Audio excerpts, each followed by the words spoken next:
Bitcoin at $100,000, the digital revolution you didn't see coming. Did you know that if you had invested $100 in Bitcoin in 2010, you'd be worth around $12 billion today?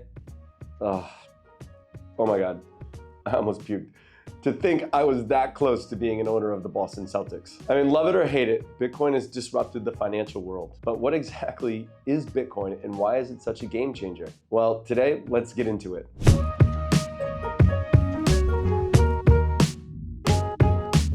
Welcome to Monstah Capital. I'm Seth, and today we're focusing on all things Bitcoin, the revolutionary digital currency that's forcibly transforming the way we think about money. I mean, do we even call it a currency or do we call it a commodity? Whether you see it as a future of finance or just a speculative bubble, there's no denying its impact on the global economy. So when Bitcoin first emerged in 2009, most people dismissed it as a passing fad, including myself. Skeptics called it everything from a scam to a tool for criminals, even though many didn't realize it's one of the most trackable financial instruments in the world. Governments and regulators weren't even sure what to make of it. Its security breaches in its early days surely didn't help its reputation. But fast forward to today, and Bitcoin is the most popular cryptocurrency in the world. I personally believe all credit there goes to the first mover advantage, and yet it's still met with both enthusiasm and skepticism. So how did something that started as a white paper become a multi-trillion-dollar market? If you can believe it, its market cap is even bigger than silver. So let's start with the basics. What is Bitcoin? Well, Bitcoin is a cryptocurrency. It's a digital currency that operates on a peer-to-peer network without the need of a central authority. Think of it as a digital gold, except there are only 21 million of them. And instead of mining it from Earth, Bitcoin is mined using powerful computers solving complex math problems. What really sets Bitcoin apart is its blockchain technology, the backbone of its network. Picture a digital ledger that records every transaction ever made. Transparent for all to see and impossible to alter. This decentralized system ensures security, transparency, and trust without relying on banks or governments. It's made by the people, for the people. How does it work? Well, when you send a Bitcoin, your transaction gets bundled with others into a block, and miners compete to solve a cryptographic puzzle,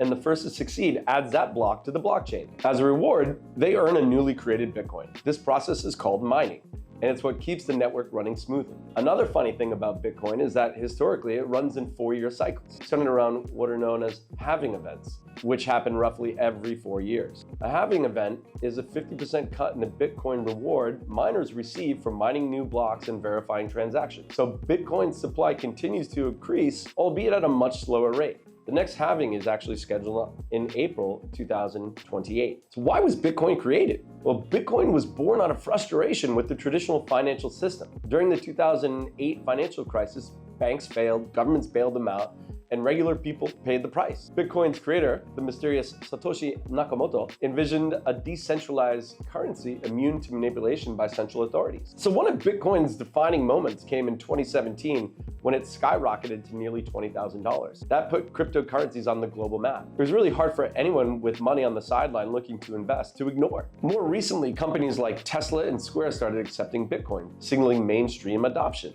Even Bitcoin ETFs got launched globally so that investors can synthetically play Bitcoin without having to set up a crypto account, which is a major hurdle for Luddites like myself and people who just can't be to do so. Nations like El Salvador even declared it legal tender, proving its growing influence in global finance. Well, Bitcoin has 5 bagged since that 20K and broke through that psychological $100,000 resistance level just yesterday. This utter meteoric appreciation is due in large part to Donald Trump putting Bitcoin front and center and speaking about making the Bitcoin a strategic reserve asset. And that was pushed by US Senator Loomis earlier this year in that she spoke of buying 1 million Bitcoin over the next 5 years. That would give the US about 20% of Bitcoin's total supply. Now, if the US is doing that, you can bet China will do so as well, and then add to that the rest of the nation states to follow, even Mother Russia. Putin said no one will be able to ban Bitcoin, and that Bitcoin may serve as a better alternative to foreign currency reserves. I would also add to this, on the corporate side, what Michael Saylor, the CEO of MicroStrategy, ticker MSTR, is doing with his company. He's using the company's funds or the treasury to buy Bitcoin. So far, he has amassed over 400,000 of them. Just some quick math in case your imagination or your calculator doesn't go that far to the left. That's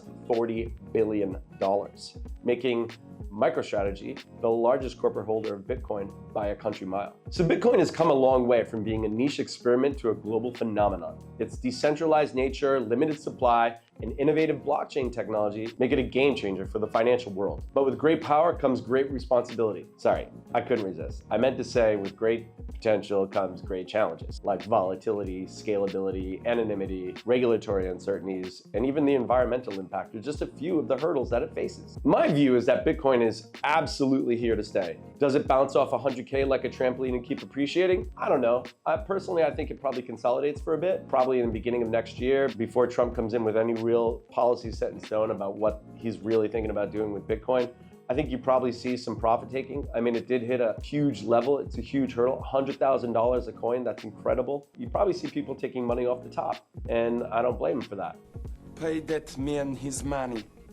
Would I sell every Bitcoin I have? No, I would not. I would not. But I would take profit. And I think that that's not a bad thing. I do think it keeps appreciating, but listen, you can't eat a Bitcoin.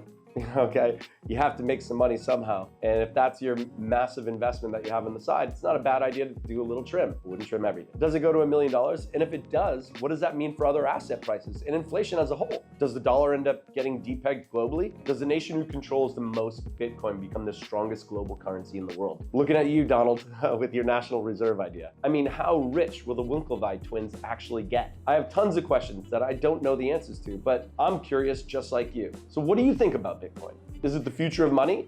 Or is it more like gold? Is it our modern day Tulatopia? Or is it a digital Ponzi scheme waiting to crumble and collapse so all the people too slow to buy it can yell out, "Told you so." But anyway, let me know your thoughts in the comments below. And if you enjoyed this video, check out my other videos where I break down options, stocks, slang, financial literacy, and more.